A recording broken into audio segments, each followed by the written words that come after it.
Hello, I quickly want to introduce an app I created, and I want to introduce it not because it's that great, but because I created it using AI and more or less AI only. So what I used here was Cursor and Replit. So I show you quickly the functionalities.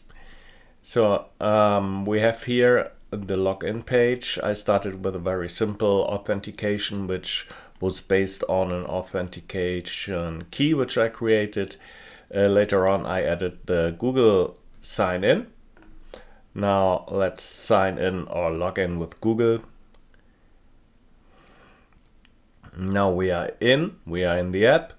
So maybe I can show you here on the left top corner, the navigation. We can turn on light mode or dark mode or system mode. Okay, so then we can, which is the heart of everything, we can record the notes. At the moment, the language is set to German. We can start recording. Und jetzt spreche ich etwas auf Deutsch. Mal schauen, ob es korrekt übersetzt wird. Stop recording, and yeah, trust me, that is what I said in German. But I also could say I want to talk in English. And now I again talk a little bit nonsense, and let's see if that works. Yeah, it does. So that is the language picker.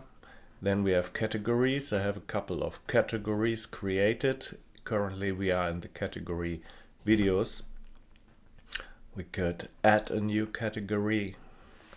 Let's call that category A. Here we go. Nothing in it. Now we record something. And here we go. And then the categories, of course, can also be deleted or edited, which means we can change the name. That's it. And regarding the notes, they are automatically copied into the clipboard, because this is what I made the app for. I wanted to talk and then get the text, and then it should be copied to the clipboard so that I can insert it at another place in another app. But we can also copy it manually. And then there are a few edit functions. Or what means edit functions? We can edit hello. We can save it, or we could delete it. And that is more or less what the app can do. Last thing is, we have a change log that is not so important, and we have a logout. So that was a little introduction to the app which I created. I called it as a temporary name Voice Notes app, and it is a web app. Thanks for watching the video.